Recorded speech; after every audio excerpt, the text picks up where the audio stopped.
The automatic doors of Chicago O'Hare's Terminal 3 hissed open, letting in a blast of freezing December air that cut right through my coat. I shivered, but the cold outside was nothing compared to the ice in my stepmother's eyes. "You're being hysterical, Tessa," Karen said, her voice smooth and loud enough for the people in the check-in line to turn their heads. "This is exactly why we can't trust you with the vineyard documents. You're burning out." "I am not burning out," I snapped, trying to keep my voice steady. "I'm a forensic accountant. I know how to handle complex assets. Dad left the Corwin Valley deed to me, not you." My half-brother, Jared, laughed. It was a cruel, dismissive sound. He was leaning against his luggage cart, scrolling on his phone. Dad wasn't thinking straight at the end. "You've been working 80-hour weeks, Tess. You're erratic. You need a break." "Give me my portfolio, Jared," I demanded, reaching for the leather case he'd snatched from the back seat of the Uber for safekeeping. Inside were my ID, my phone, and the original deed I needed to file in California tomorrow. "Let's just get through security first," Karen said, her tone shifting to fake maternal concern. "Jared, hold her boarding pass. She'll probably lose it in this state." Before I could protest, Jared swiped my digital boarding pass from my hand. "Go check the flight board, Tess. See if we're delayed. We'll meet you at the gate entrance." I hesitated. My gut screamed that something was wrong. But we were family. Dysfunctional, yes, but I never imagined they would cross the line.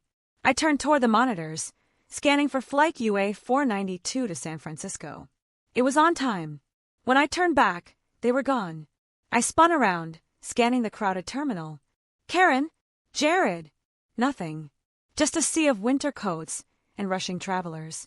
I ran to the TSA checkpoint line. I saw the back of Jared's red puffer jacket disappearing through the pre-check lane. I lunged forward, but a blue-uniformed TSA agent stepped in my path. "Ma'am, boarding pass and ID," he barked. "My family, they have them," I stammered, pointing frantically. "That man in the red jacket. They have my wallet, my phone, everything." The agent's expression hardened. "Please step aside, ma'am. You're blocking the queue. You don't understand. They just—" I stopped. The realization hit me like a physical blow. They hadn't just walked ahead. They had stolen my identity and left me stranded in a snowstorm without a dime. It wasn't a prank. It was a strategy. If I missed the filing deadline tomorrow, they could claim I was negligent. I backed away, chest heaving. I stood near a pillar, fighting back tears of pure rage. I was 34 years old. I uncovered corporate fraud for a living. I was sharp, capable, and respected. And in 5 minutes, they had reduced me to a helpless child. "Rough day." The voice was deep, baritone, and calm. I looked up. Standing a few feet away was a man who looked like he owned the airport. He was tall, wearing a charcoal wool coat over a suit that cost more than my car. His eyes were a piercing steel gray, and he wasn't looking at me with pity. He was assessing me. "Go away," I muttered, hugging my arms. "I don't have money for a cab, so I'm not a mark." He stepped closer, invading my personal space just enough to lower his voice. "I saw them take your bag. The woman in the fur coat and the kid. They looked smug." "They're my family," I said bitterly. "They're amateurs," he corrected. He glanced toward the security checkpoint where 2 police officers were starting to look in my direction, probably alerted by my earlier shouting. "And you're about to be escorted out for causing a disturbance. That will go on your record. Not a good look." "Who are you?" I whispered. He didn't answer immediately. He looked at the approaching officers, then back at me. He extended an arm, offering it to me like we were at a gala. "My name is Nolan Vane," he said, his voice dropping to a whisper that sent a shiver down my spine. "Pretend you're my fiancé. My security detail is at the curb." I froze. "What?" "Trust me," he said, his eyes locking onto mine with an intensity that made the chaotic terminal fade away. "They think they broke you. But if you walk out those doors with me, they'll regret it." The officers were 10 feet away. I looked at the sliding doors, then at Nolan's outstretched arm. I made a choice. I hooked my arm through his and leaned into his side. "Get me out of here," I murmured. If you've ever had family betray you when you were most vulnerable, you know exactly how cold that feels. Subscribe if you're ready to see them get what they deserve. The freezing wind outside the terminal whipped my hair across my face, but I barely felt it. Nolan Vane moved with the kind of authority that made crowds part. A massive black SUV with tinted windows idled at the curb. Not a limo, but something heavier, armored. A driver with a military build opened the back door instantly. "Get in," Nolan said. It wasn't a request. I slid onto the leather seat, the warmth of the interior enveloping me. Nolan climbed in beside me, and the door thudded shut, sealing out the noise of the airport. "Drive," Nolan told the driver. "Private hangar. We're leaving for D.C." "D.C.?" I turned to him, panic flaring again. "Wait. I live in San Francisco. I need to get to California by tomorrow morning, or I lose my father's vineyard." Nolan unbuttoned his wool coat, revealing a perfectly tailored navy suit. He pulled a sleek smartphone from his pocket. "You're not getting to California. Not commercial, anyway. Your family likely canceled your ticket the moment they cleared security. And without ID, you're not flying anywhere." "Then why am I here?" I demanded, my forensic accountant brain finally kicking back into gear. "Rich men don't rescue stranded women for free. What's the catch? And don't tell me it's romance, Mr. Vane. You look like you calculate your heartbeat for efficiency." A faint smirk touched his lips. "You're sharp. Good. I need sharp."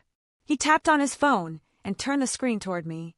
It was a news article with his photo. The headline read, "Defense Contractor Nolan Vane, Brilliant Innovator or Liability. Pentagon Concerns Grow Over Playboy Lifestyle."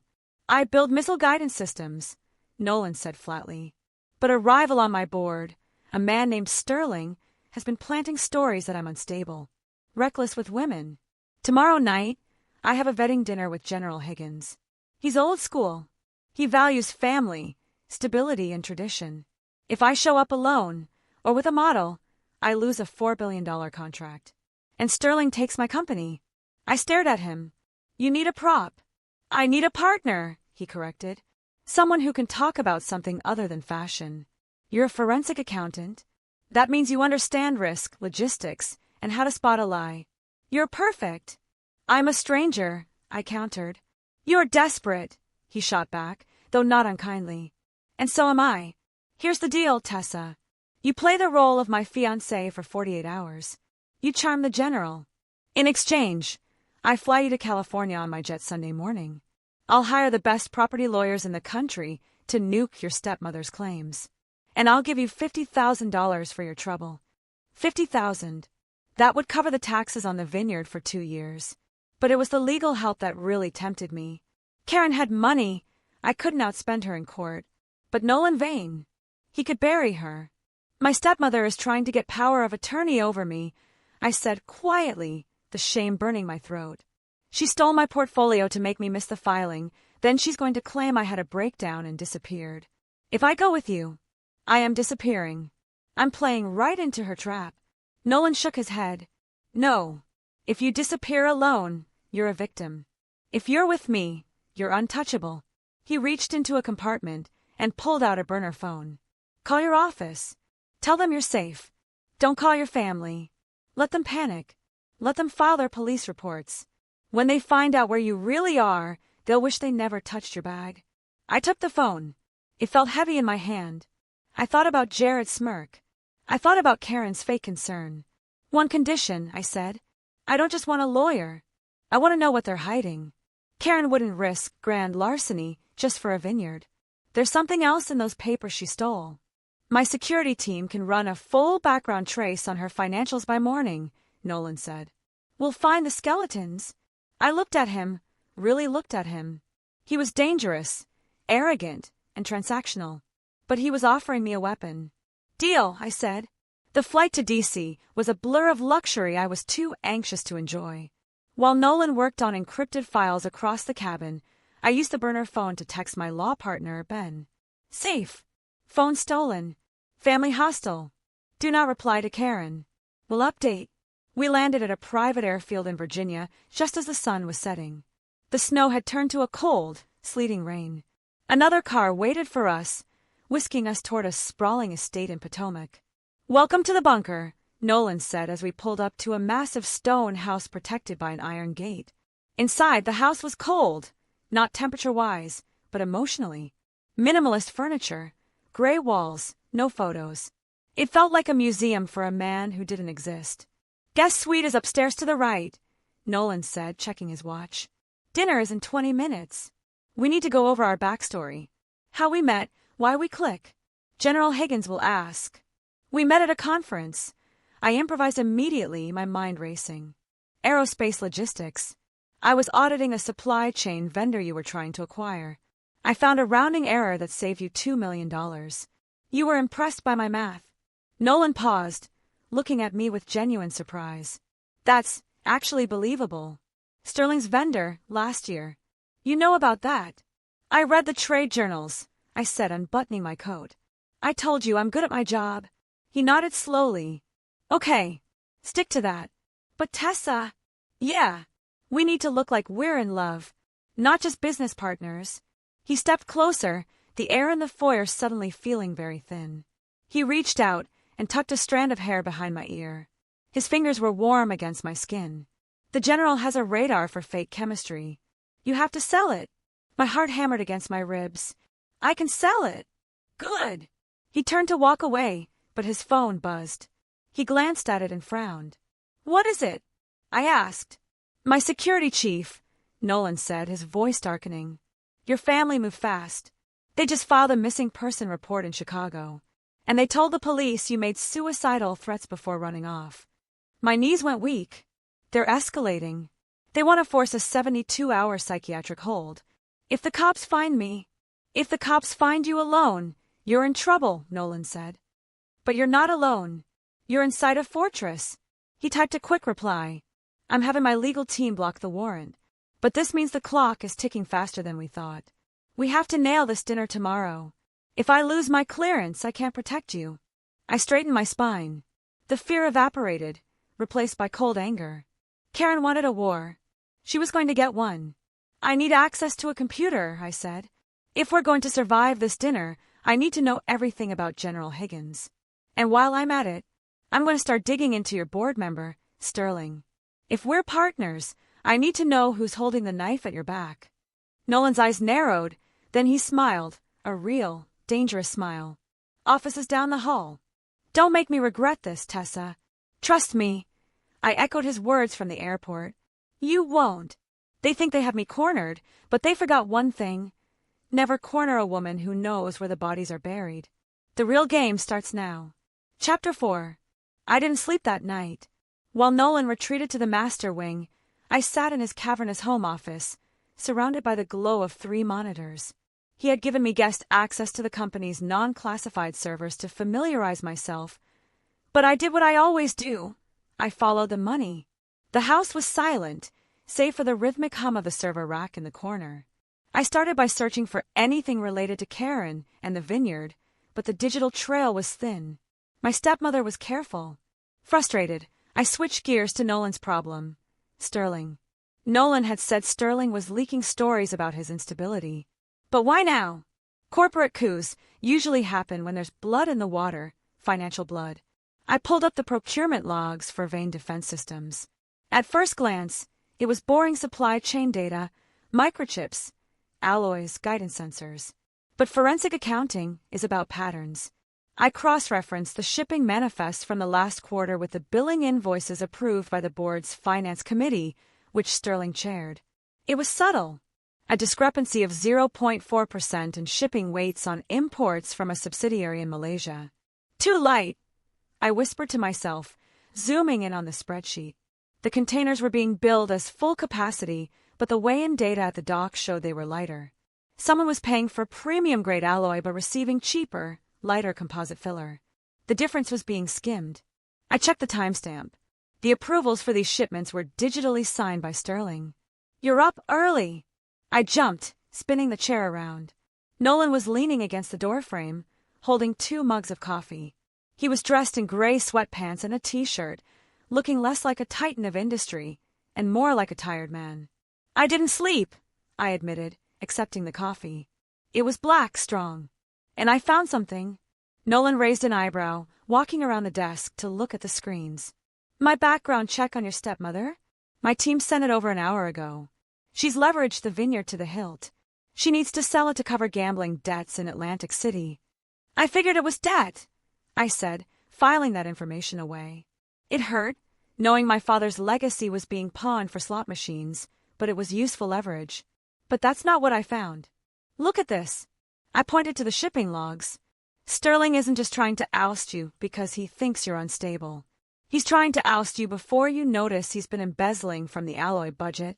He's skimming about $2 million a month. Nolan set his mug down slowly. He leaned in, his gray eyes scanning the data I'd highlighted.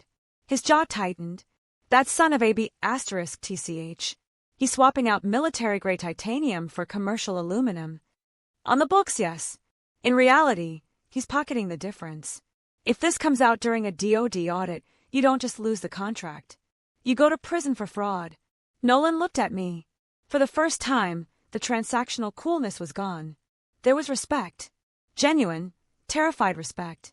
You found this in 4 hours, he asked. My internal audit team has been looking for the bleed for 6 months. Your audit team is looking for mistakes, I said, taking a sip of coffee. I look for intent. Sterling needs you gone, so he can bury this before the next fiscal review. Nolan ran a hand through his hair, a laugh escaping him. I picked you up at an airport to look like a stable husband. I didn't realize I was picking up a weapon. I told you, I said, meeting his gaze. I'm good at my job. He looked at the screen, then back at me. Get dressed, Tessa. The tailor is coming in an hour for your fitting. Tonight isn't just a dinner anymore. It's a setup. Sterling will be there. Good, I said, feeling a cold resolve settle in my chest. I can't wait to meet him.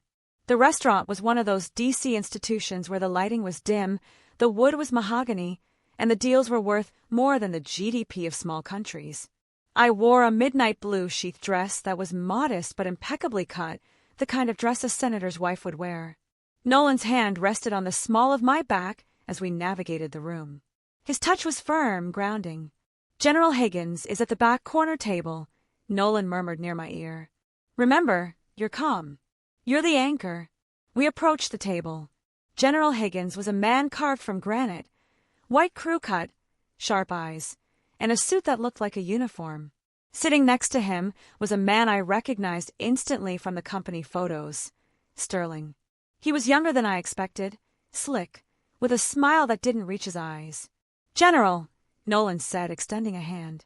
Thank you for meeting us. Nolan, the general grunted. He looked at me. And who is this? This is Tessa Corwin, Nolan said smoothly. My fiancé. Sterling choked on his water. Fiancé? You didn't mention an engagement at the board meeting yesterday, Nolan. It's recent, I said, stepping forward and offering my hand to the general. But long overdue. It's a pleasure, General. Nolan speaks highly of your leadership on the Trident project. Higgins shook my hand, his grip crushing. Corwin. Any relation to the Corwin Valley Vineyards? My father, I said, keeping my voice steady. I manage the estate's finances. Or I did, before moving to focus on forensic accounting. Forensic accounting? The general's interest piqued. You chase numbers? I chase truth, General, I said, sitting down. Numbers are just the vehicle. The dinner was a battlefield. Sterling kept trying to bait Nolan, bringing up late nights and unverified rumors about his bachelor lifestyle. But every time he threw a punch, I blocked it. Nolan works late because he's a perfectionist, I said sweetly over the appetizers. We were up until 3 a.m. last night reviewing the alloy density reports. He was concerned about supply chain integrity. Sterling stiffened. Alloy density? That's minutiae. It's the difference between a missile hitting its target or failing mid-flight, Nolan added, catching my pass perfectly. Tessa has a sharp eye. She noticed some irregularities in the Asian supply route. The general stopped eating. He looked from Nolan to Sterling. Irregularities? What kind? Nothing to worry about yet, sir, Sterling said quickly, sweat beading on his forehead. Just clerical errors. Nolan doesn't tolerate errors, I said softly, looking the general in the eye. That's why I respect him. He values stability, precision. He knows that if the foundation is cracked, whether in a marriage or a supply chain, the whole thing collapses. The general stared at me for a long moment. Then, slowly he smiled. It transformed his face. You've got a smart one here, Vane, Higgins said. Damn smart. I like that. A man who marries a woman like this isn't reckless. He's strategic. He raised his glass. To the contract. I'll have the papers sent over Monday. Sterling looked like he had swallowed a lemon. Under the table, Nolan's hand found mine and squeezed. It wasn't just a signal. It was gratitude. Have you ever been underestimated by someone arrogant? Tell me in the comments what happened when you finally proved them wrong. The victory lasted exactly 12 hours. I woke up the next morning to the sound of Nolan shouting downstairs. I threw on a silk robe and ran to the landing. Nolan was pacing the foyer, phone to his ear, his face a mask of fury. I don't care who the source is, kill the story, he roared. If that runs, I will sue your publication into dust. He slammed the phone down and looked up at me. The color had drained from his face. What happened? I asked, gripping the railing. Sterling, Nolan spat. He didn't sleep either. He dug into your background. He found the police report your family filed in Chicago. My stomach dropped. The missing person report? Worse. They updated it. Your stepmother gave a statement to the Chicago PD, claiming you're suffering from a psychotic break and are potentially dangerous. Sterling leaked it to a DC gossip blog. The headline is live. He held up his tablet. Defense tycoon hiding fugitive fiancé. Police hunt for unstable woman linked to Nolan Vane. The general is going to see this, I whispered. He values stability. This is chaos. The general's AITA already called, Nolan said grimly. The contract signing is on hold. They're launching a background review on you. I sank onto the stairs. I ruined it. I should have never come with you. Now they have proof I'm unstable. My career is over. And you lost your contract. No, Nolan said. He walked up the stairs, taking 2 at a time until he stood in front of me. He grabbed my shoulders. You didn't ruin anything. They are attacking us because they are scared. Sterling knows we're on to the embezzlement. Karen knows you're coming for the vineyard. This is their desperate last stand. So what do we do? I asked, my voice trembling. We can't fight a PR war against a police report. We don't fight a PR war, Nolan said, his eyes hard as flint. We fight a legal one. And we use the one shield they can't pierce. What shield? Spousal privilege, Nolan said. And the legitimacy of the law. He pulled me up. Pack a bag, Tessa. We're going to the courthouse.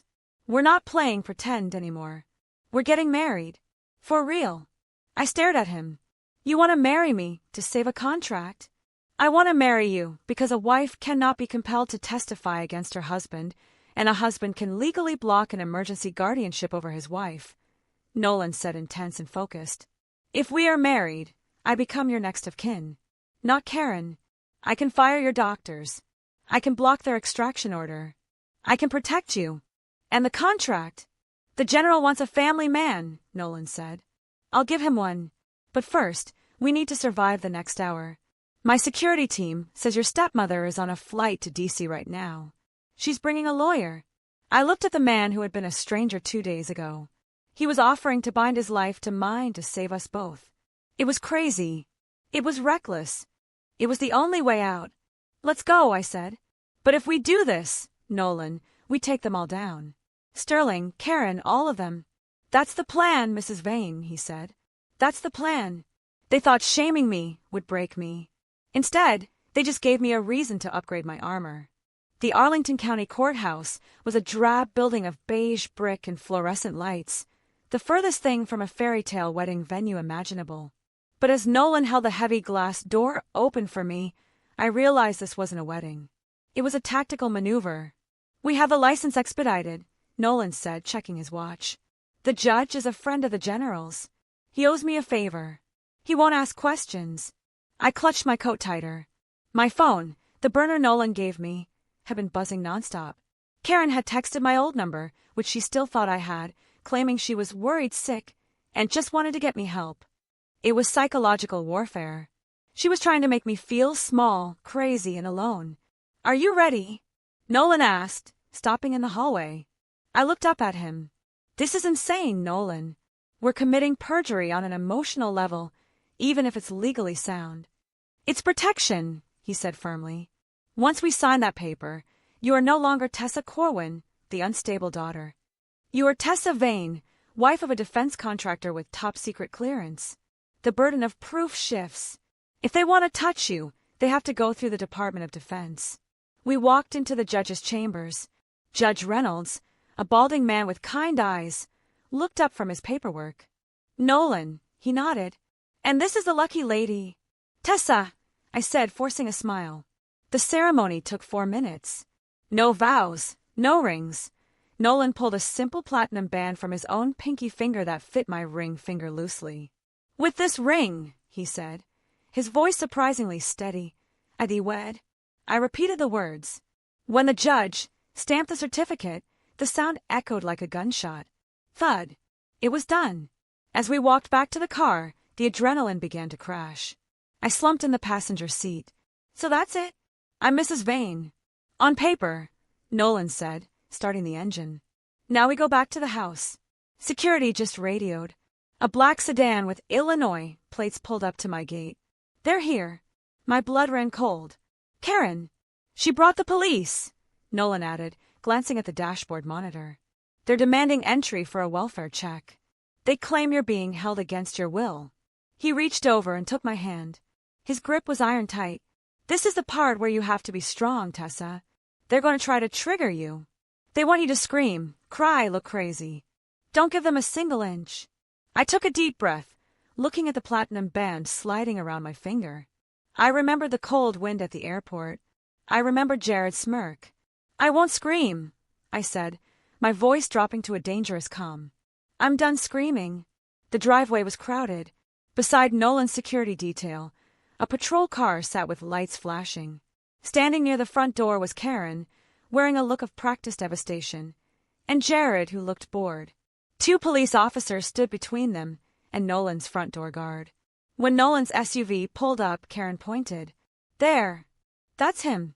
He abducted her. Nolan killed the engine.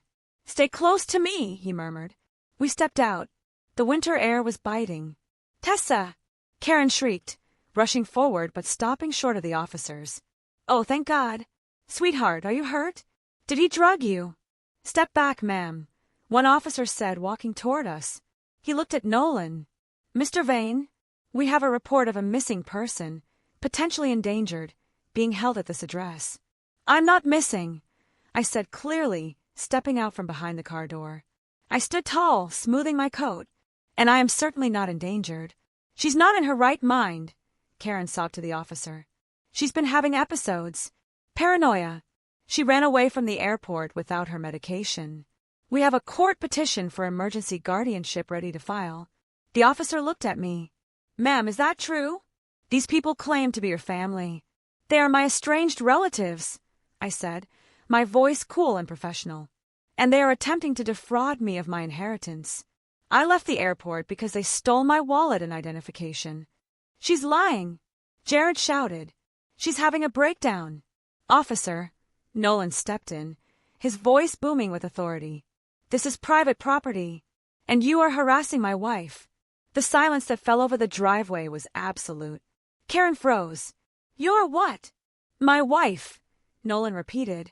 He pulled the marriage certificate from his inside pocket and handed it to the officer. Tessa Vane. We were married this morning. As her husband, I am her legal next of kin. I am telling you she is safe, she is sound, and she does not wish to speak to these people. The officer reviewed the document, eyebrows raising. He handed it back. This looks in order. He turned to Karen. Ma'am, she's an adult, and she's married. Unless you have a warrant for a crime, I can't force her to go with you. Karen's face twisted, the mask of concern slipping to reveal the ugliness underneath. You little bitch, she hissed at me. You think this stops me? You think marrying some rich stranger saves you? I have the deed. The vineyard is gone. Actually, I said, reaching into Nolan's car and pulling out a file folder I'd printed earlier. The vineyard is evidence. I walked past the officer, stopping 3 feet from Karen. While you were filing police reports, I was auditing the vineyard's accounts. I found the transfers, Karen. You've been using the winery's operational budget to pay off offshore gambling debts for 3 years. That's tax fraud. And since you crossed state lines to come here, that's federal. I turned to the officer. Officer, I'd like to file a report for grand larceny regarding my stolen identification, and I have evidence here of embezzlement involving the Corwin estate. Karen went pale. Jared stopped looking bored and started looking terrified. We're leaving, Karen stammered, grabbing Jared's arm. I don't think so, Nolan said, crossing his arms. My security cameras recorded your admission that you have her stolen deed. Officer. The police officer looked at the file I handed him, then at Karen's panic. He reached for his radio. Ma'am, I'm going to need you to wait right there. It's amazing how fast a bully shrinks when you finally punch back. But we weren't done yet. One more monster was left to slay. Monday morning in the boardroom of Vane Defense Systems felt less like a meeting and more like an execution. The long glass table was reflective, mirroring the tension in the room. Sterling sat at the head of the table, confident. He hadn't heard about the weekend's events yet, or if he had, he assumed the scandal was still fatal. We have to be realistic, Sterling said to the board members. Nolan's erratic behavior has cost us the Higgins contract.